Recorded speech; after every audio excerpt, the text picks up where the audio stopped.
السلام علیکم، welcome to the novel voice. Please میرے چینل کو سبسکرائب کر دیجئے، ویڈیوز کو لائک کر دیجئے، بیل آئیکن کو پریس کرنا مت بھولیے گا، اور کہانی سننے کے بعد ہمیشہ کامنٹ میں اپنی رائے ضرور پیش کیجئے۔ تو آئیے چلتے ہیں کہانی کی طرف۔ خوف میں لپٹی اور لالچ سے بھرپور، ڈر کے لبادے میں پوشیدہ، ذہن کو دنگ کر دینے والی، دل کو دہلاتی اور رگوں کو منجمد کرتی ہوئی یہ کہانی۔ لالچ کا بھوت۔ اگر کوئی شخص ہمارے محلے میں رہتا ہو اور وہ انتقال کر جائے،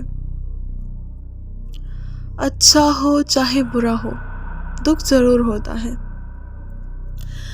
مگر یہاں حالات اس کے برعکس تھے۔ کسی کو یہ سن کر افسوس نہیں ہوا کہ بوڑھا ایڈی ہارنس مر گیا ہے۔ فرق صرف اتنا تھا کہ ایڈی ہارنس لوگوں میں کوئی اچھی شہرت نہیں رکھتا تھا۔ ہر کسی سے سخت رویے میں بات کرنا اس کی عادت تھی۔ چونکہ اکھڑا مزاج تھا اس کا، اس لیے لوگ بھی اس سے بات کرتے ہوئے ڈرتے تھے۔ ہر کوئی جانتا تھا کہ وہ اس قصبے کا سب سے امیر ترین شخص تھا، یا یہ کہنا غلط نہیں تھا کہ وہ اس شہر کا ہی سب سے امیر ترین شخص تھا، مگر جتنا دولت مند تھا اتنا ہی کنجوس بھی تھا۔ وہ ایک پراسرار شخصیت کا مالک تھا۔ پوری اسراریت اس کے روم روم سے ٹپکتی تھی۔ نہ جانے اس کی باتوں میں ایسا کیا تھا کہ لوگ اس سے بات کرتے کتراتے تھے۔ اس کے الفاظ ہر بار کرخت نہیں ہوتے تھے، مگر اس کا انداز کچھ ایسا تھا جو اس کے ہم عمر لوگ تھے وہ جانتے تھے کہ وہ شروع سے کوئی رئیس خاندان کا بیٹا نہیں تھا یا پشتی رئیس نہیں تھا۔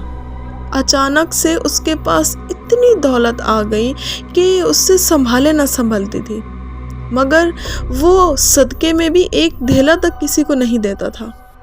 اتنا کنجوس شخص تھا کہ جس کی کوئی حد نہیں تھی۔ امیر ہونے کے باوجود بھی امارات اور دولت مندی کبھی بھی اس شخصیت سے ظاہر نہیں ہوتی تھی۔ اس کی زندگی کا ایک ہی مقصد تھا، چمڑی جائے مگر دمڑی نہ جائے۔ وہ اپنی ذات پر بھی خرچ کرنے کو تیار نہ تھا۔ بے ہنگم الجھے ہوئے بال، پھیلی ہوئی داڑھی، پھٹے پرانے جا بجا پوشیدہ کپڑے میں ملبوس ایڈی ہارنس قصبے سے باہر پہاڑی پر بنی ایک حویلی جیسے بڑے گھر میں رہتا تھا، بالکل تنہا۔ یہ عمارت مناسب دیکھ بھال نہ ہونے کے باعث ایک کھنڈر میں بدل چکی تھی۔ کبھی یہ عمارت بہت شاندار نظر آتی ہوگی، مگر اب بوڑھا تو کنجوس ایڈی ہارنس ایک دمڑی بھی اس کے تعمیر و آرائش پر خرچ کرنے کو تیار نہ تھا۔ اس لیے اس عمارت کا ہر کمرہ اب کباڑ خانے کا منظر پیش کر رہا تھا۔ دیواروں سے رنگ و روغن پوری طرح جھڑ چکا تھا۔ جب اس نے یہ عمارت نما حویلی خریدی تھی تو پہلے اس کے پاس ہر چیز موجود تھی، اور وہ ہر چیز خریدنے کا شوقین تھا، اپنی ذات کو خوش کرنے کا شوقین تھا۔ مگر اچانک کچھ عرصے میں وہ اتنا بدل گیا تھا کہ وہ اپنے بال تک سنوارنے کے لیے پیسہ نہ خرچ کرتا تھا۔ خود بھی بدحال تھا اور اس حویلی کا بھی حال اس نے بدحال کر رکھا تھا۔ دیواروں سے رنگ و روغن پوری طرح سے جھڑ چکا تھا، کھڑکیاں اور دروازے ٹوٹ پھوٹ کا شکار تھے۔ فرنیچر کے نام پر جو کچھ موجود تھا ان میں سے بھی کوئی چیز سلامت نظر نہیں آتی تھی۔ حویلی کے صحن میں بے ہنگم گھاس اگی ہوئی تھی، جا بجا جھاڑیوں نے سر اٹھا لیا تھا، مگر ایڈی ہارنس کو کسی مالی خدمات کے لیے بھی قطعاً تیار نہ تھا۔ ہر وہ شخص جس نے کبھی اس عمارت کو اپنے شاندار وقت میں دیکھا تھا، اس بات پر حیران تھا کہ کنجوس بوڑھا اتنا لاپرواہ کیسے ہو سکتا ہے۔ علاقے کے کچھ بوڑھے جو اس کے ہم عمر تھے، اور کیسے ایڈی ہارنس امیر ہو گیا، کیسے غریب تھا، وہ سب جانتے تھے اس کے بارے میں۔ یہ تو کسی کو معلوم نہیں تھا کہ اس کے پاس یہ خزانہ، یہ دولت، یہ پیسہ بیٹھے بٹھائے کہاں سے آ گیا۔ وہ کہتا تھا کہ اس کے دادا نے اس کے لیے کوئی جائیداد چھوڑ رکھی تھی جو دوسرے گاؤں میں تھی، وہ وہاں سے لے کر یہاں اس نے وہ حویلی خرید لی تھی اور بینکوں میں اربوں روپیہ اس کے پاس موجود تھا، مگر کسی پیسے کو وہ خرچ ہی نہیں کرتا تھا۔ اگر بیمار ہو جاتا تو اپنی حویلی سے باہر نہ آتا، اور جب کئی دن بعد باہر آتا تو پہلے سے بھی خستہ حال ہوتا۔ علاقے کے لوگ جو اس کے ہم عمر تھے اس سے بات کرنا چاہتے تھے، لیکن ان میں سے کوئی بھی خوف کے مارے اس حویلی میں قدم رکھنے کی بھی جرت نہ ہوتی تھی۔ خود کبھی کبھار ایڈی ہارنس پھٹے پرانے لباس میں ملبوس قصبے کے بازار میں ہر آنے جانے والے کو گالیاں دیتا نظر آتا تھا۔ اپنے لباس، اپنی شخصیت اور اپنی حرکات کی بنا پر وہ کسی زاویے سے بھی کروڑ پتی نظر نہیں آتا تھا۔ ایک اور چیز جو ایڈی ہارنس کی شخصیت کو مزید خوفناک بنا دیتی تھی کہ وہ اس کی دائیں آنکھ پر بندھی ہوئی چمڑے کی کالی پٹی تھی۔ اس کی یہ آنکھ نہ جانے کب ضائع ہو گئی تھی۔ اس کے چہرے پر نوچ کے نشان کس وجہ سے تھے کسی کو کچھ معلوم نہیں تھا۔ اس نے بجائے اس کا علاج کروانے کے اس پر چمڑے کی پٹی کیوں باندھی تھی، کسی کو اس بارے میں کچھ معلوم نہیں تھا، اور یہ کافی عجیب خیال تھا۔ اب ایڈی ہارنس اپنی اکلوتی بائیں آنکھ کے سہارے سارے قصبے کو دیکھتا تھا۔ اس کی یہ اکلوتی آنکھ ہی قہر برسانے کو کافی تھی۔ ایڈی ہارنس کی یہ آنکھ کب ضائع ہوئی اور کب یہ چمڑے کی پٹی بندھی اور اس شخصیت کا حصہ بنی، یہ سب ایک معمہ تھا، مگر قصبے کے لوگوں نے اس کے متعلق بھی خود بے شمار کہانیاں گھڑ لی تھیں۔ ان میں سے سب سے مقبول یہ کہانی تھی، دراصل ایڈی ہارنس کسی زمانے میں ایک خوفناک اور بے رحم سمندری ڈاکو تھا۔ اس کی یہ آنکھ کسی خفیہ خزانے کی تلاش کے دوران دوسرے ڈاکوؤں کے ساتھ جھڑپ میں ضائع ہو گئی۔ لوگ سمجھتے تھے کہ اس نے اپنی آنکھ کھو دی، مگر کروڑوں کا سونا حاصل کر لیا ہے جو آج تک بھی وہ دبائے بیٹھا ہے۔ ایڈی ہارنس نے کبھی کسی خیراتی کام کے لیے بھی ایک پیسہ نہیں دیا تھا۔ اگر کبھی کسی نے ہمت کر کے بھی اس معاملے میں اگر اس سے بات کر خیرات کی التجا کی تو وہ اپنی کھردری آواز اور سخت غصیلے لہجے میں سب سے ایک ہی جملہ دہراتا تھا، صدقہ گھر سے شروع ہوتا ہے، اس لیے مجھے اور میرے گھر والوں کو اس کی سب سے زیادہ ضرورت ہے۔ اب یہی ایڈی ہارنس مر چکا تھا، اور لوگوں کو اس کی موت سے زیادہ صرف اس بات میں کو سننے میں دلچسپی تھی کہ اب اس کنجوس بوڑھے کی لاوارث رہ جانے والی دولت کا وارث آخر کون ہوگا۔ لوگ یہ سننے کے لیے بے صبری سے انتظار کر رہے تھے۔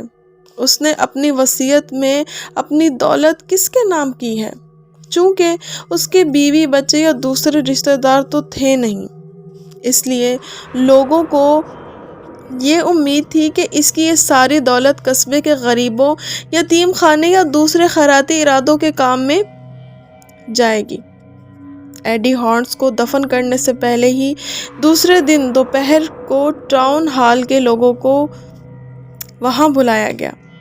ٹاؤن ہال کے لوگوں سے یہ ہال کھچا کھچ بھر گیا۔ اس کی وجہ یہ تھی کہ اس وقت یہاں قصبے کا واحد سرکاری جج ایڈی ہارنس کی وصیت پڑھ کر سنانے والا تھا، جو مرنے سے برسوں پہلے لکھ کر ایڈی ہارنس نے بینک میں محفوظ کر دی تھی۔ لوگوں کا ایک ہجوم دم سادے جج کی طرف دیکھ رہا تھا۔ جج نے اپنے بریف کیس سے ایک فائل نکالی، آنکھوں پر چشمہ لگایا، فائل کو کچھ دیر کھنگالنے لگا۔ کچھ دیر بعد ایک پیلے رنگ کا کاغذ اس میں سے برآمد کیا اور پھر اسے بغور پڑھنے لگا۔ لوگوں کا صبر اپنی انتہا کو پہنچ رہا تھا۔ کچھ دیر بعد جج نے کھنگار کر اپنا گلا صاف کیا اور پھر وصیت کے کاغذ کو تھامے آواز بلند پڑھنے لگا۔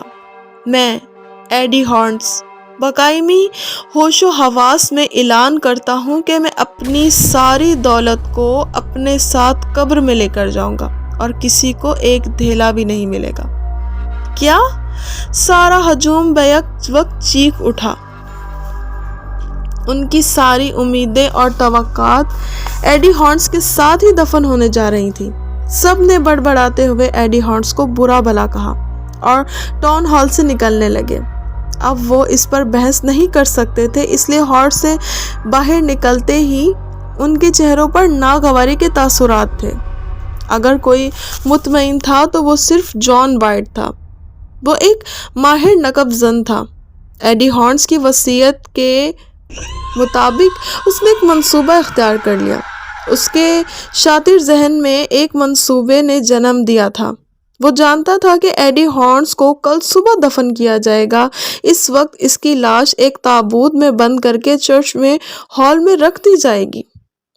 اگر ایڈی ہارنس اپنی ساری دولت اپنے ساتھ قبر میں لے جانے کی وصیت کر چکا تھا تو قصبے میں کوئی ایسا شخص نہ تھا جو اس کے خلاف عمل کرتا۔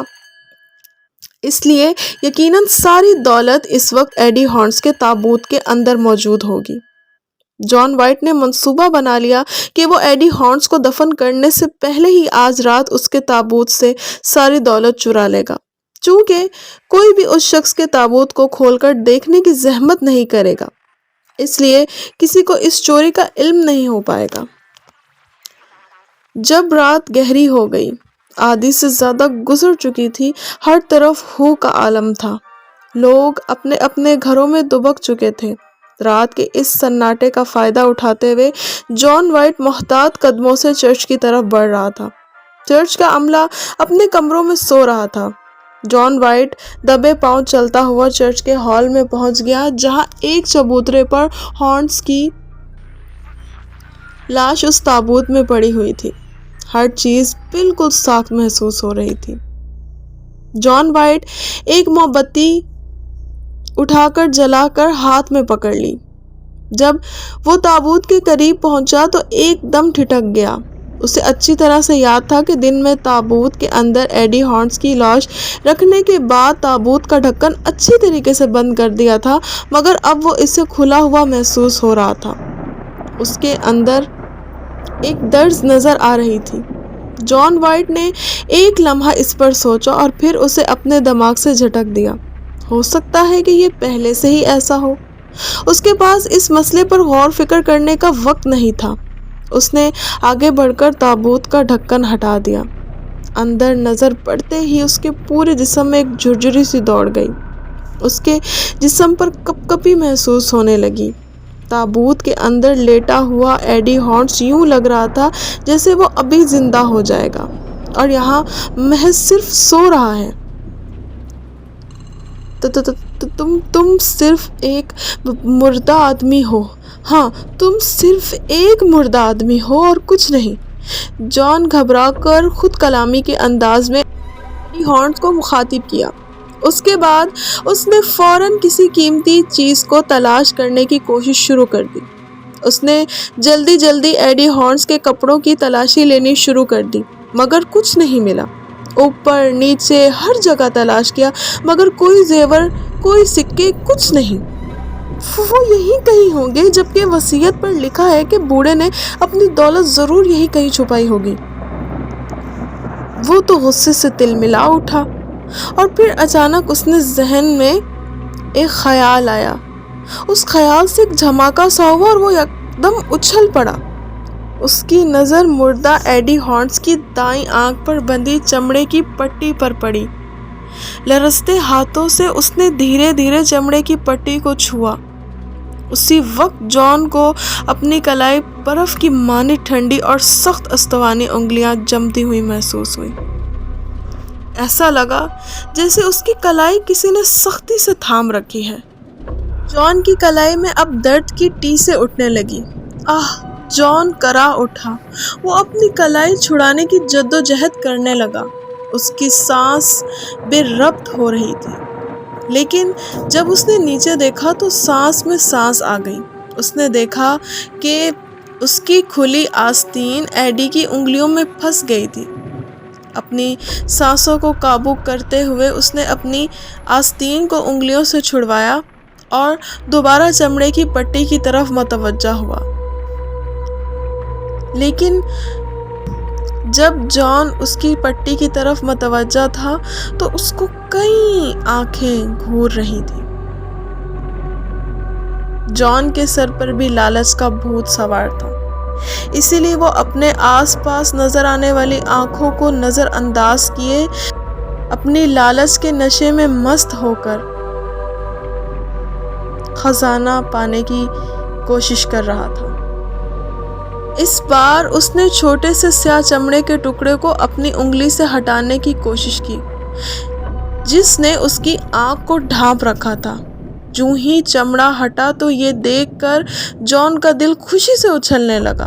سونے کا ایک موٹا اور چمکدار ٹکڑا آنکھ کے بے نور گھڑے کے اندر پڑا ہوا تھا، جیسے کسی نے آنکھ کے زاویے کے عین مطابق اس سونے کے ٹکڑے کو بنایا ہو اور پھر اس کی آنکھ میں ایسے فٹ کر دیا جیسے وہ اسی کے لیے ہی بنا تھا۔ بغیر کچھ سوچے جان نے سونے کا ٹکڑا نکالنے کی کوشش کی اور پھر اسے نکال کر اٹھا لیا، چمڑے کی پٹی کو واپس اپنی جگہ پر رکھ دیا۔ پھر اس نے مطمئن انداز میں مسکراتے ہوئے مردہ ایڈی ہارنز کی طرف دیکھا اور تابوت کو بند کر دیا۔ موم بتی بجھاتے ہوئے تیزی سے گھر کی طرف بھاگ گیا۔ گھر پہنچتے ہی اس نے وہ سونے کا ٹکڑا اپنے تکیے کے نیچے چھپایا اور خود بستر پر لیٹ کر مستقبل کے سنہری خواب دیکھنے لگا۔ جلدی ہی وہ نیند کے مزے لینے لگا۔ ابھی اسے سوئے تھوڑی ہی دیر ہوئی ہوگی کہ اچانک اسے یوں محسوس ہوا جیسے کسی نے اسے جھنجھوڑ کر جگا دیا ہو۔ وہ تو ہڑبڑا کر اٹھ بیٹھا۔ اندھیرے کمرے میں ملکجی سی روشنی پھیلی ہوئی تھی۔ جس چیز نے اسے بیدار کر دیا تھا وہ کسی کی کھردری اور درشت لہجے میں آتی ہوئی ایک آواز تھی۔ جان اب کان لگا کر سننے کی کوشش کرنے لگا تو اسے سنائی دیا، میرا سونا مجھے واپس دو، میرا سونا مجھے واپس دو۔ کون ہے یہاں؟ جان نے لرزتی آواز سے پوچھا۔ میرا سونا واپس دو، میرا سونا مجھے واپس دو۔ اس دفعہ آواز زیادہ اونچی تھی اور زیادہ غصیلی تھی، اور یہ آواز کپڑوں کی الماری کے اندر سے آتی ہوئی محسوس ہو رہی تھی۔ جان نے بستر سے چھلانگ لگائی اور کمرے کے کونے میں پڑی چمنی کھریدنے والی لوہے کی سلاخ اٹھا لی۔ اب وہ اپنے دفاع کے لیے پوری طرح تیار تھا۔ اس نے لرزتے ہاتھوں سے الماری کا دروازہ تھوڑا سا کھول کر اندر جھانکا۔ اندر جو کچھ اس نے دیکھا خوف سے اسے مفلوج کر دینے کے لیے کافی تھا۔ وہاں اسے اندھیرے میں تیرتی ہوئی سینکڑوں چمکدار انسانی آنکھیں نظر آ رہی تھیں۔ ان آنکھوں میں خوف کی چمک تھی۔ وہ آنکھیں اسے غصیلے انداز میں گھور رہی تھیں۔ گھبرا کر جان نے الماری کا دروازہ واپس بند کیا اور دوڑ کر اپنے بستر میں دبک گیا، سر تکیے کے نیچے چھپا لیا۔ اس کا دل اب بری طرح دھڑک رہا تھا۔ وہ دعا کر رہا تھا کہ یہ سب ایک محض خواب ہو، ابھی اس کی آنکھ کھلے اور پرسکون ہو جائے۔ لیکن اب گھسیلی شعلہ بار آنکھیں پورے کمرے میں ہر طرف ناچ رہی تھی۔ وہ الماری کے کھلے دروازے سے باہر نکل آئی تھی۔ چھت کے قریب، فرش پر، بستر کے نیچے، ہر طرف آنکھیں ہی آنکھیں چمکتی نظر آ رہی تھی۔ خاص بات یہ تھی کہ وہ آنکھیں مسلسل کھلی ہوئی تھی، بالکل بھی جھپک نہیں رہی تھی۔ وہ صرف اندھیرے کے کونوں سے اسے خوفناک نظروں سے دیکھ رہی تھی۔ ان آنکھوں کے پیچھے ہر کونے سے وہی کھردری اور غیر انسانی آواز ابھر رہی تھی، میرا سونا مجھے واپس دو، میرا سونا مجھے واپس دو۔ جان اپنی آنکھوں پر ہاتھ رکھے کانپتا لرزتا اپنے بستر پر دبک کر بیٹھ گیا، لیکن وہ آواز ہر طرف گونجنے لگی۔ کمرے میں ہر طرف آنکھیں رقص کرتی ہوئی، روتی ہوئی چلاتی رہی تھی، میرا سونا مجھے واپس دو۔ پھر دھیرے دھیرے سب کچھ خاموش ہو گیا۔ جان نے آہستہ آہستہ اپنی آنکھیں کھول دی۔ ہر آنکھ غائب ہو چکی تھی۔ جان کے منہ سے سکون کی ایک گہری سانس نکلی اور وہ بے دم ہو کر اپنے بستر پر ڈھسا گیا۔ جلد ہی اس کی آنکھ دوبارہ لگ گئی۔ بوڑھا ایڈی ہارنز ایک غریب مزدور تھا۔ اور وہ مزدور کا ہی بیٹا تھا۔ اس کے پاس کوئی ایسا خاص خزانہ نہیں تھا جس سے وہ اپنے بیوی بچوں کا پیٹ پالتا۔ اس کی بیوی غربت کی وجہ سے کسی اور کے ساتھ چلی گئی۔ ایڈی ہارنس تو پاگل اور مجنون ہو گیا۔ وہ ہر طرف پاگلوں کی طرح پھرتا رہتا تھا۔ پھر کہیں سے اسے ایک کتاب ملی، جس کتاب میں امیر ہونے کا کوئی یکشنی عمل تھا، جس میں کئی دن بنا کھائے پیے اندھیرے کمرے میں کئی منتروں کا جاپ کرنا ہوتا تھا، اور ایک خوبصورت یکشنی یعنی کہ جو اس کی بیوی بن کر رہتی اور اسے دولت دیتی، اس عورت کو مطمئن کر کے اپنا غلام کرنا ہوتا تھا۔ ایڈی ہارنس نے بھی اس عمل کو مکمل کر لیا تھا، اور اپنا جاپ مکمل کرتے ہی اسے کئی دولت اور کئی سونا اور بے شمار خزانے سے مالا مال کر دیا تھا۔ اس نے یہ راز کبھی کسی پر عیاں نہیں کیا تھا۔ اس کے مرنے کے بعد یکشنی اس کی تمام دولت پر قبضہ دار ہو گئی تھی، کیونکہ اسی نے وہ اسی کو دی تھی۔ ایڈی ہارنس مر کر یہ راز بھی اپنے ساتھ دفن لے جانا چاہتا تھا، مگر جان کی لالچ نے سب کچھ بگاڑ دیا تھا۔ جان اسے ایک محض خواب یا اپنے دماغ کا وہم یا فطور سمجھ رہا تھا، مگر وہ یہ نہیں جانتا تھا کہ وہ یکشنی کے خزانے کو چوری کرنے کے بعد اپنی موت کو دعوت دے چکا ہے۔ اگلی صبح جب اس کی آنکھ کھلی تو اس کا سارا جسم ٹھنڈے پسینے سے شرابور تھا۔ اس نے چونک کر سارے کمرے میں ادھر ادھر نظر دوڑائی۔ رات والی چمکدار شور مچاتی آنکھیں اور اس کے گھراتی آوازیں اس کے کانوں میں پڑ رہی تھیں، اور یہ سب کچھ تو اس کے تصور میں جیسے دوبارہ زندہ ہونے لگی۔ کھڑکی سے اندر آتی سورج کی روشنی بتا رہی تھی کہ دوپہر کا وقت ہو رہا تھا۔ جان اچھل کر اپنے بستر سے نکلا۔ وہ جانتا تھا کہ اسے کیا کرنا ہے۔ اس نے اپنا کوٹ پہنا، بستر کے گدے کے نیچے سے ایڈی ہارنس کے سونے کا ٹکڑا اٹھا کر اپنی جیب کی اندرونی جیب میں رکھ دیا، اور تیزی سے قبرستان کی طرف بھاگا، جہاں آج ایڈی ہارنس کو دفن کیا جانا تھا۔ جب جان وائٹ قبرستان پہنچا تو سارے لوگ ایڈی ہارنس کو دفنا کر واپس جا رہے تھے۔ صرف اب گورکن وہاں موجود تھا، تازہ قبر پر پانی کا چھڑکاؤ کر رہا تھا۔ رات بھر جاگنے کی وجہ سے صبح جان کی آنکھ دیر سے کھلی تھی۔ وہ جنازے کی تقریب میں بھی شامل نہیں ہو پایا تھا۔ وہ اب وہاں سے کھڑا سوچنے لگا کہ کیا کرے، یہاں رکے یا واپس چلا جائے۔ پھر کچھ دیر سوچ کر پلٹ آیا۔ اب اس کو شام کا انتظار تھا۔ رات کا اندھیرا پوری طرح ہر طرف پھیل چکا تھا۔ سیاہ آسمان پر ٹمٹماتے ستارے بادلوں کے ٹکڑوں کے ساتھ آنکھ مچولی کر رہے تھے۔ ایسے میں ایک سایہ ہاتھ میں کودال لیے قبرستان میں داخل ہوا۔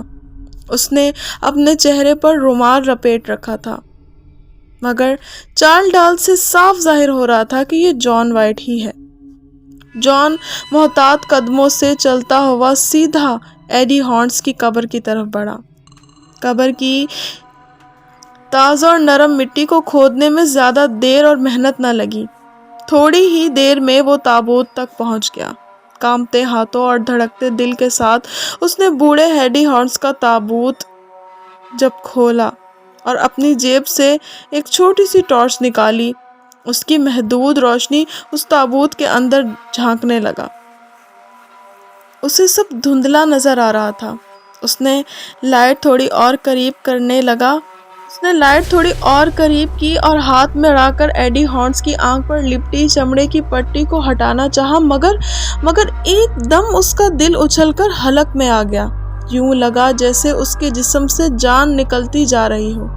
وہاں کوئی چمڑے کی پٹی نہیں تھی، بلکہ وہاں تو ایڈی ہارنس ہی نہیں تھا۔ تابوت بالکل خالی پڑا تھا۔ جان وائٹ کو یوں محسوس ہوا جیسے ہزاروں بدروحیں اسے ایک ساتھ ہی گھیر رکھا ہو۔ ایڈی ہارنس کہاں گیا؟ بلکہ اس کی لاش کہاں گئی؟ کیا وہ زندہ ہو گیا تھا؟ بہت سارے سوال اس کے دماغ میں